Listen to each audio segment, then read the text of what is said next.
Salut à tous et bienvenue sur Radio Clé de Vie et précisément dans l'émission Vie ta vie. Cette émission reçoit régulièrement des personnes qui vivent leur vie ou qui vivent une situation qu'ils n'ont pas choisie et ils y font face avec succès. Alors, aujourd'hui, je vous propose tout simplement de rencontrer Joanne Fontaine. Alors, c'est une rediffusion d'une émission que j'ai fait d'une interview que j'ai fait il y a à peu près 1 an, où j'ai eu le plaisir d'interviewer Joanne Fontaine sur justement sa vie autour du cancer, comment est-ce qu'elle a vécu ça, mais aussi comment est-ce qu'elle s'en est sortie, et comment est-ce que maintenant elle est coach, conférencière et auteure. Bonne écoute, et on se retrouve à la fin. Allez, ciao. Joanne, rebonjour. Salut. On vient de faire une petite vidéo sur ta couleur de coach, puisque c'est que le coaching. Et puis, j'aimerais qu'on aborde un sujet que tu as vécu, un petit peu ton parcours, et comment est-ce que tu as rebondi de ces difficultés, comment est-ce que c'est devenu une opportunité, une force, et que tu es devenue la femme que tu es maintenant à faire des conférences.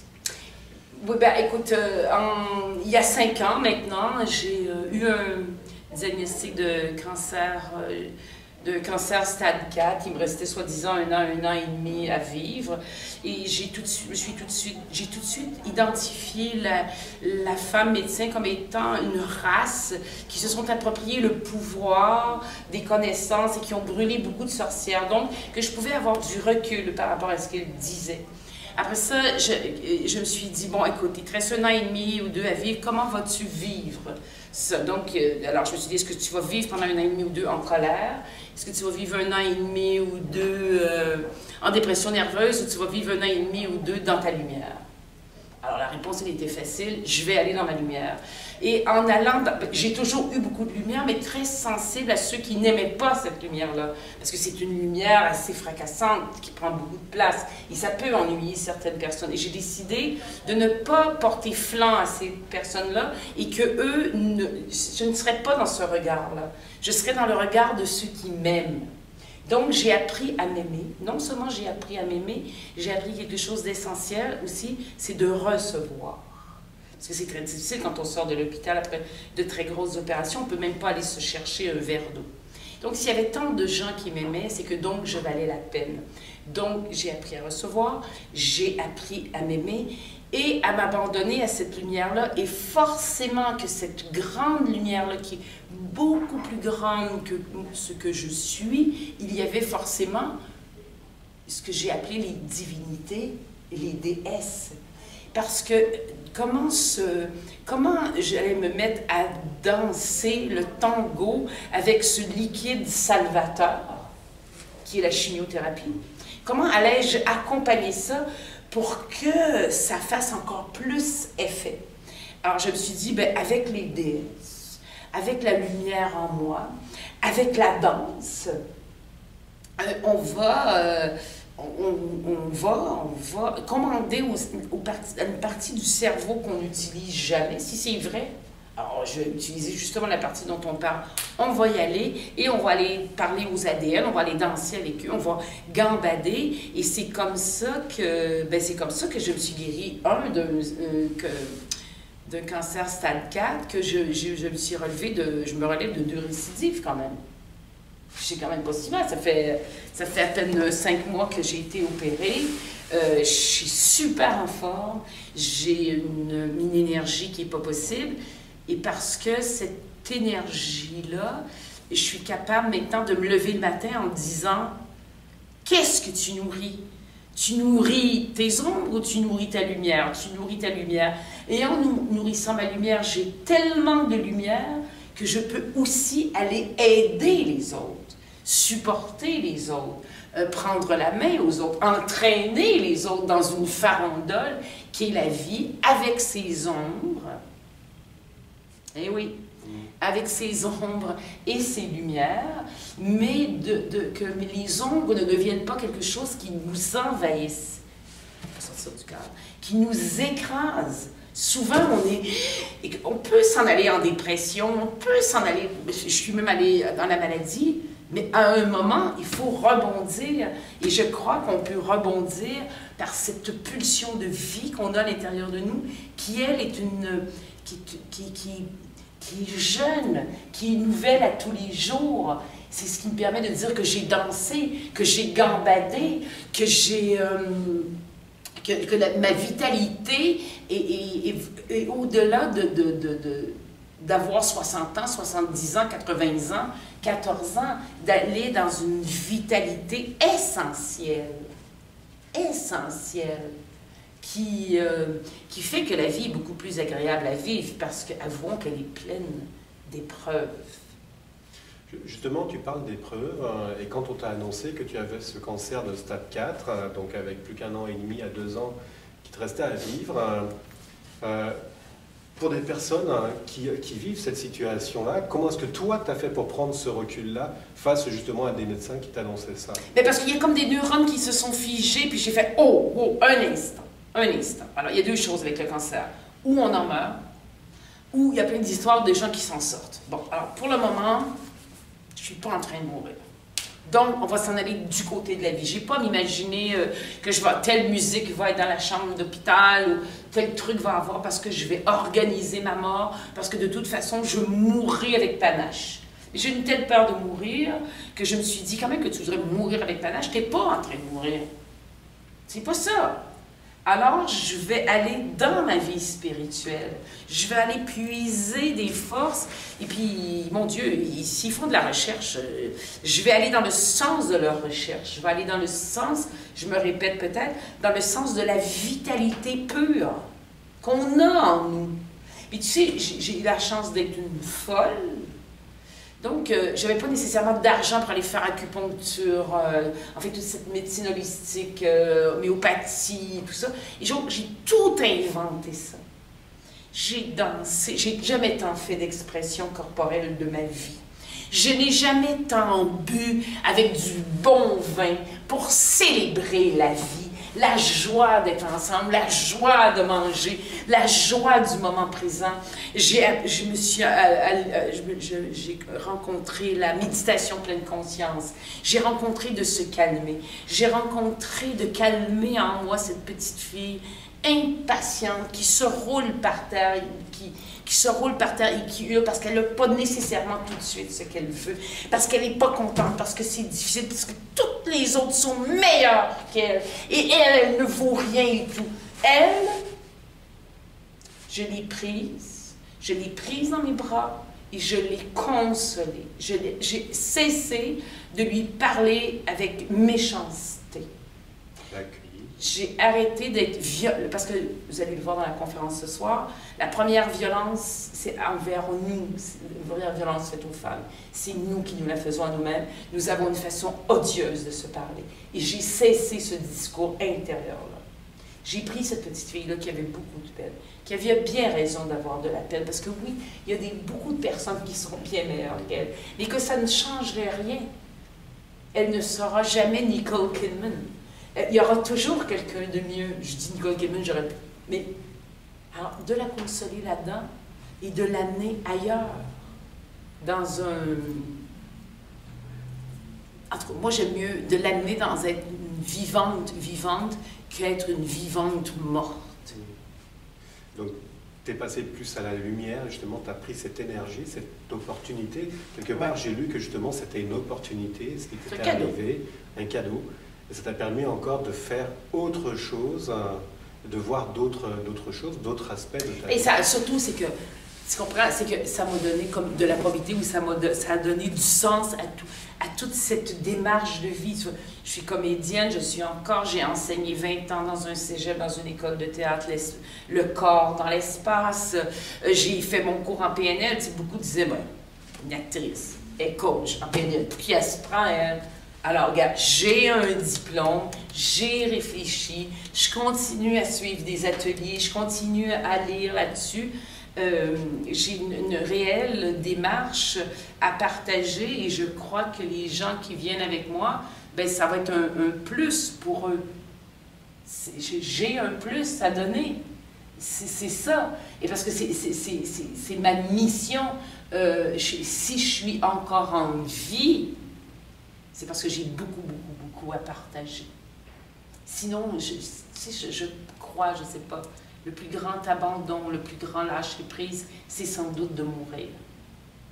Eh bien, moi, quand ce vertige-là, il est arrivé, j'ai préféré rebondir avec toutes les ressources et toutes les qualités que j'ai à l'intérieur de moi, avec toutes mes ombres, avec toutes mes lumières. Moi, je préfère être ici avec toi, puis à me préparer à être en conférence, puis écoute, la semaine dernière, il y a une dame qui est venue, elle n'était pas capable même de faire ça, avec son épaule. Elle est sortie de chez moi, elle dansait au début. C'est toute cette énergie que tu partages. Oui, parce que c'est trop pour une seule personne. J'ai pas besoin de toute cette énergie. C'est trop. D'ailleurs, ce trop d'énergie-là m'a amené dans des zones qui n'ont pas toujours été heureuses de toute façon. Dans beaucoup de colère, dans beaucoup de... Je suis une femme de la colère, moi. J'ai été beaucoup dans des mouvements féministes et tout. Je suis toujours et profondément une féministe, mais je ne milite plus dans le même sens. Je suis beaucoup plus maintenant avec le féminin sacré à l'intérieur de moi, le masculin sacré. J'ai beaucoup de virilité à l'intérieur de moi, et j'essaie de danser, la danse revient toujours, de danser avec mon masculin et mon féminin. Et puis ce que j'aime, c'est que depuis quelques années, et ça sera sans doute un autre clip que je vais mettre sur mon... Je travaille beaucoup avec ma queue de dinosaure. Ce qui me permet, en tout cas avec les hommes, de me dire « Ah, alors lui, il y en a une, mais moi, j'en ai une aussi. » Puis voilà, comme ça. Alors, ça m'amuse, mais cette fameuse queue de dinosaure, dont je commence à parler un peu partout, haut et fort, ça fait longtemps que j'en parle, mais là, je le mets vraiment à l'avant, parce que c'est quelque chose d'absolument extraordinaire au niveau d'un espace qu'on peut employer, au niveau d'une pulsion, au niveau d'une zone de confort, d'une zone de limite. Ah, c'est comme la chimiothérapie et le vieillissement, parce que j'ai 60 ans, souvent, je me retrouvais plus capable de bouger, ankylosée. Fait que j'ai commencé à travailler le squelette, c'est-à-dire le squelette, les articulations, les os, les pieds, les genoux, les hanches, partout, en me disant, si je reste assise, je ne bouge plus, ça va être terrible. Après ça, j'ai commencé à rajouter les muscles pour rester toujours flexible, pour garder la flexibilité par rapport à tout ce qui arrivait, les médecins, c'est pas facile, de tout ce qui peut arriver de nouveau, parce que la vie est mouvement. À partir du moment où je garde mon corps en mouvement, tout va venir à l'avenant. Les idées, les solutions, parce que dans la vie, on peut perdre son emploi, son amoureux peut mourir, son amoureux peut changer de blonde, il peut arriver des tas de trucs. Alors, si on reste comme ça sans bouger, il n'y arrivera rien. Alors, si on se remet en mouvement, même physiquement, tout va se passer à l'intérieur. Donc, j'arrive à la queue de dinosaure. Donc, comme ça, il y a le squelette, et puis, je regarde ma mère qui a 81 ans, puis qui est toute petite. Toute sa colonne, elle fait ça comme ça. Alors moi, je me dis, mais non, mais non. Alors moi, j'allonge ma colonne, je travaille avec ma colonne. Et là, on arrive ici, donc on allonge la colonne, on est toujours détendu, on garde sa fluidité. Et à partir du coccyx, on rajoute des vertèbres. Jusqu'à bien sentir, se souvenir d'une queue de dinosaure. Alors là, tu vois, je la sens. Moi, elle arrive assez vite, ma queue de dinosaure, parce que je l'ai beaucoup pratiquée. Donc, j'arrive à ma queue de dinosaure et regarde, à partir du moment où je suis sur ma queue de dinosaure, regarde un peu l'équilibre que j'ai. Oui, c'est quelque chose. J'ai tout un équilibre maintenant, parce que je suis bien soutenue par ma queue de dinosaure. S'il arrive un prédateur, alors j'en viens à l'esprit reptilien, qui est très manger, boire, dormir, se loger. S'il arrive quelque chose, je peux toujours me sauver. Une fois, je sortais de l'hôpital, après un mois, il fallait que je me rende à la pharmacie, les trottoirs n'étaient pas déneigés. Je me suis dit, mais ta queue de dinosaure. J'ai mis ma queue de dinosaure et je me suis en allée comme ça, malgré la neige, et j'ai marché et je me suis rendue allègrement jusqu'à la pharmacie. Si quand je fais les conférences, si je mets ma queue de dinosaure, ça me donne une prestance, ça me donne... Tu sais, puis je suis protégée de toi. Si je mets ma queue de dinosaure ici, tu es dans ta zone, je suis dans ma zone, toi tu ne le sais pas, mais moi je le sais. Ici, au lieu de me chicaner parce que tu me dis quelque chose qui me déplaît, ben, je prends ma queue de dinosaure et je fais... et je me casse. Tu vois? C'est rigolo. Ça te fait bien rire. Mais je vais te dire un truc, c'est très, très, très utile. Ça donne de la tenue. Tu vois? C'est un superbe exemple que tu viens de faire, je t'en remercie. Oui. C'est la première fois que je fais un interview comme ça. L'interview se lève et fait une démonstration live. Oui, oui. Et je trouve que c'est vraiment super intéressant pour les personnes qui écoutent. Oui, oui, oui. Puis ça va être sur ton site, ça va pas vraiment être sur mon site, mais oui, c'est un truc qui est... oui, parce qu'on a développé beaucoup on a beaucoup de cerveau de développer, mais on oublie de revenir à la base. De se nourrir, de manger, de se protéger, de voir si je peux te faire confiance ou pas. Sinon, je me casse. Voilà. Merci pour ces explications-là. Tout à l'heure, tu parlais aussi que tu avais eu plusieurs étapes dans ma vie. Dans ta vie où tu avais eu à rebondir comme ça. Oui. Parce que ça a toujours été cette technique-là de dépasser ton énergie, de prendre du recul. Ça a été comment? Non. Je vais te dire, le premier contact que j'ai eu avec ma vie spirituelle, c'est quand j'avais 7 ans. Alors, ma maman est partie. Alors, j'ai vu ma maman partir en taxi. Il y avait ma soeur et mon frère qui étaient là. Alors, c'était une peine qui était très, très, très, très, très grande pour un si petit corps. Et là, je me suis agrippée à un arbre. Le nom m'échappe de l'arbre. Et je me suis collée dessus. Et la sève s'est mise à couler, je l'ai entendu. Et la sève m'a dit de me calmer, de respirer. Donc, j'ai eu un contact très, très, très jeune avec ma vie spirituelle. Je dis bien ma vie spirituelle. On ne parle pas de religion. Surtout pas de religion. Parce que la religion, c'est agressant. J'ai pas besoin de ça pour m'encadrer. Donc, la vie spirituelle, malgré toutes les épreuves, malgré que je sois quelqu'un de très, très, très nerveux, m'a permis de recevoir et d'aller au-delà des velléités que la vie peut nous apporter. Des épreuves plus grandes que les épreuves. Il y a toute cette nature, il y a tout ce qui est plus grand ici. Ce que je vois qui est si grand, c'est à l'intérieur de moi. C'est formidable. C'est formidable. C'est formidable. Alors, c'est comme ça. Ce que j'aime, le coach, les thérapies, c'est à un moment, c'est d'aller au-delà des mots.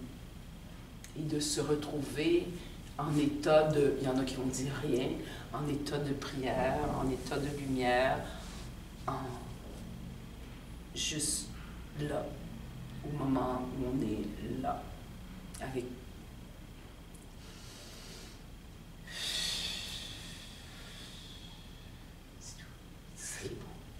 c'est d'être en vie. C'est ça, c'est ce que j'ai pu lire justement. Il y avait une phrase d'une journaliste, je ne me rappelle plus dans lequel, qui était ressortie sur le fait que de toute façon le passé et le futur n'avaient plus de sens pour toi, c'était juste en fait le présent. C'est ça, c'est que quand on dit qu'il te reste un an et demi ou deux, c'est ça, le passé, le présent, le futur, c'est comme, ça n'existe plus.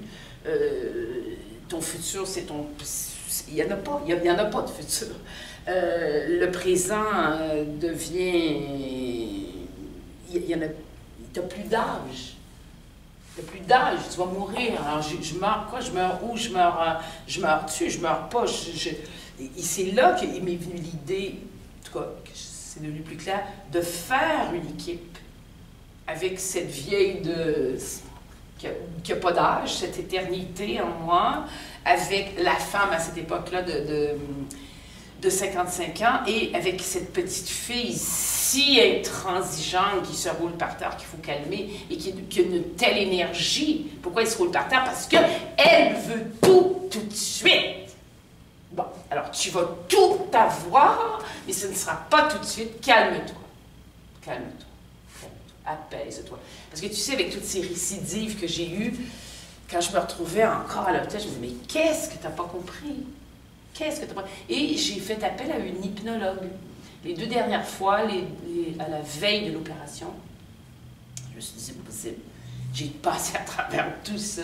Donc, il y a encore quelque chose à l'intérieur de moi que je n'ai pas nommé, que je ne connais pas. Il y a une entité, en tout cas, qui existe à l'intérieur de moi qui veut mourir. Alors là, je me dis, il y a juste une hypnologue qui va venir entrer en contact avec elle. Et ça s'est transformé, en tout cas la première fois, j'arrivais du Mexique, et là, il y avait comme il est apparu une samouraï en crinoline. Une petite samouraï noire avec des crinolines. Et elle s'est mise à marcher sur des bancs de dauphins. Puis des bancs de dauphins, c'était les mains du chirurgien. Fin de l'hypnose, je suis allée me faire opérer, je suis revenue. Puis moi, ça avait toujours été la danse pour me sortir, mais là, après une opération, il n'y a pas de danse qui tienne. Tu es coupé, t'es tout coupé. Alors je me suis dit, alors je me suis allongée, et j'ai pris cette samouraï-là, et j'ai allongé la samouraï, et elle s'est mise à danser. Sa robe s'est mise à changer de couleur, noir, bleu, rouge, quartz, avec toutes ces grandes crinolines qu'elle pouvait prendre ses jambes et les mettre comme ça et tout. C'était magnifique. C'était magnifique. Puis je ne sais pas si vous avez déjà entendu parler des 5 rythmes de Gabriel Roth. 5 rythmes fondamentaux qu'on a à l'intérieur de nous: la fluidité, le staccato, le chaos, le lyrisme et l'immobilité. Moi, je serais plutôt du genre staccato et chaos. Mais je peux développer mon lyrisme, ma fluidité, même mon immobilité. Donc, avec cette samouraï en crinoline-là, on allait explorer tous ces rythmes-là à l'intérieur de moi. Et bien, du jour au lendemain, j'ai arrêté de prendre la morphine. Puis je me suis redressée et je me suis mise à marcher. J'ai mis ma queue de dinosaure et je suis sortie. Tu vois? Donc, j'ai beaucoup de... On a la chance d'avoir beaucoup de créativité. Il y a beaucoup d'outils autour de nous. On est dans une société où, depuis Freud, Jung et tout ça, là, pour arriver à la PNL, on a évolué, on a codé, on sait comment... Tu sais, alors, imagine tout ce que nous, on peut imaginer. Alors, je suis vraiment chanceuse d'être folle, intelligente, créative, d'avoir été malade. Ça m'a donné accès... Parce que le truc avec la maladie, c'est qu'on ne peut rien faire. Tu sais, tu dis, je m'en vais en vacances 2 semaines, 3 semaines, je vais tout arrêter et tout. Mais là, c'est pas en vacances 2 semaines, 3 semaines, c'est vraiment tout arrêter. Là, il n'y a vraiment rien, là. Rien! C'est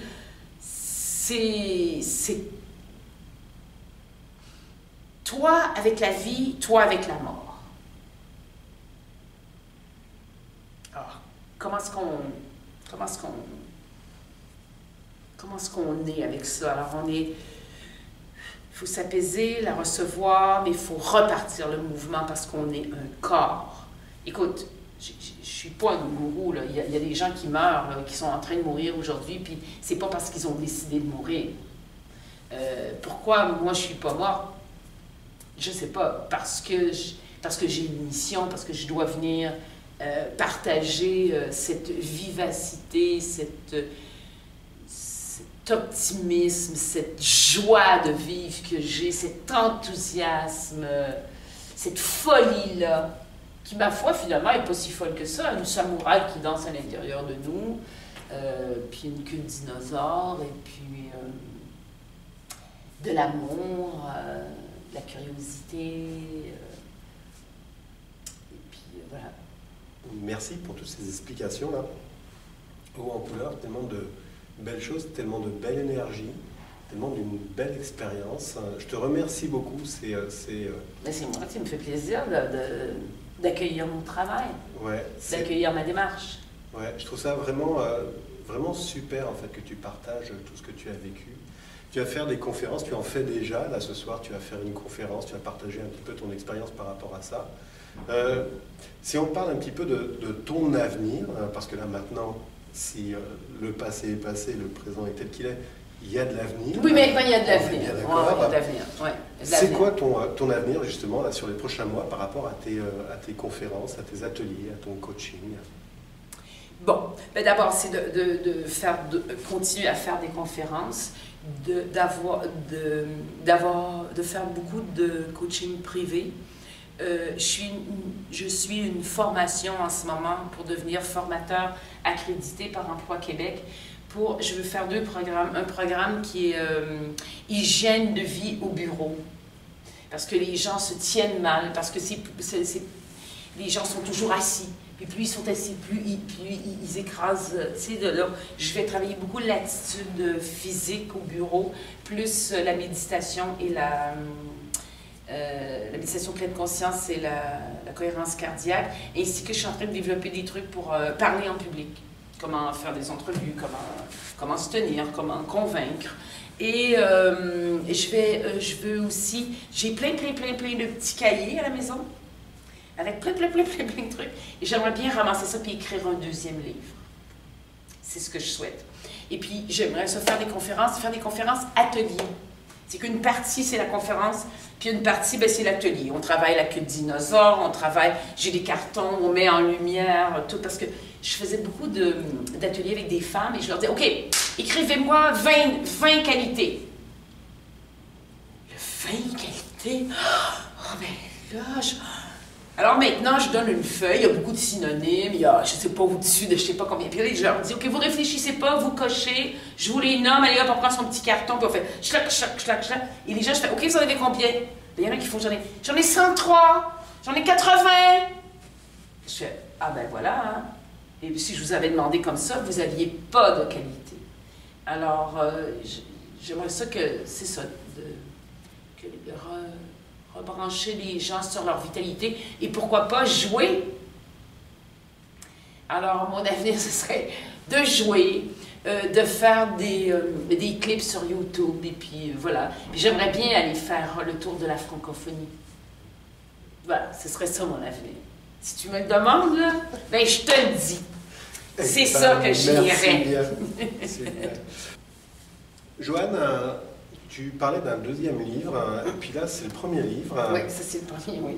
Et celui-là, c'est drôle parce que c'est celui que j'ai écrit au moment où je le remettais à l'éditeur. Je venais d'apprendre que j'étais en récidive. Parce que celui-là, il raconte comment je me suis échappée du cancer stade 4 avec métastase. Parce que bien sûr, les récidives que j'ai eues, il n'y avait pas de métastase. Mais là, je raconte, j'ai eu un sac.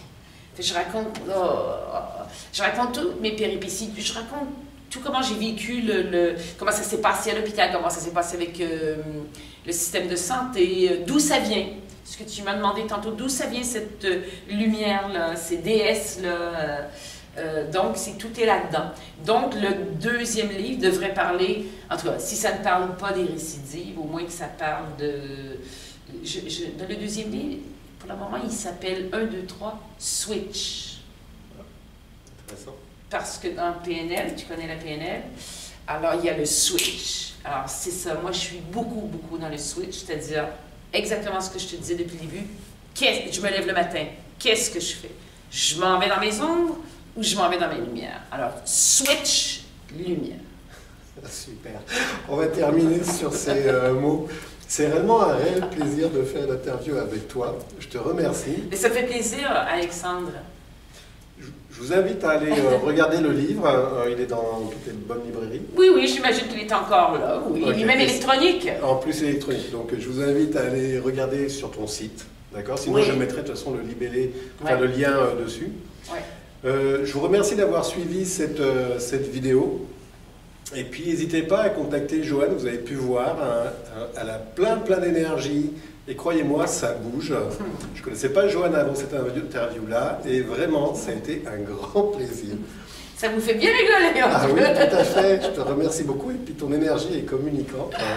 Donc merci beaucoup et puis à très bientôt. J'ai hâte de bientôt, voir oui. le deuxième livre. Ouais. Merci. Alors j'espère que vous avez bien apprécié cette interview avec Joanne Fontaine, une dame de cœur, une dame d'énergie, et croyez-moi, c'est vraiment une personne à suivre. J'ai réellement beaucoup de plaisir à travailler avec elle. Et d'ailleurs, on est en train de monter justement une série d'émissions avec Joanne. On vous présentera ça plus tard et croyez-moi, c'est vraiment intéressant. Ça reprend une de ses formations. Beaucoup de contenu, mais on en reparlera plus tard avec Joanne. Alors maintenant, si vous voulez réécouter cette émission ou d'autres émissions autour de la radio Clé de Vie, il vous suffit simplement d'aller sur le site radioclédevie.com, de cliquer sur le bouton réécoute, et puis là, vous allez avoir toutes les émissions qui sont présentées, sélectionnez celles que vous choisissez, et puis réécouter les émissions que vous voulez. Vous avez aussi la possibilité tout simplement d'aller voir sur la chaîne YouTube, et puis la page web qui s'appelle tvclédevie.com, sur laquelle vous aurez aussi toutes les vidéos qui sont tournées autour de Radio Clé de Vie. Je vous souhaite tout plein d'informations. Si vous voulez avoir tout plein d'autres informations, accéder sur les formations, vous pouvez aussi aller sur le site radioclédevie.com dans la section formation. Il y a aussi beaucoup de cadeaux d'ailleurs. Allez voir dans la section cadeaux, et puis tous les jours, il y a des tirages au sort, enfin toutes les semaines, il y a des tirages au sort de livres. Allez, salut à tous, amusez-vous bien, baladez-vous et portez-vous bien. Vous êtes la personne la plus importante de votre vie et de la vie entière. Allez, ciao, ciao, bye bye.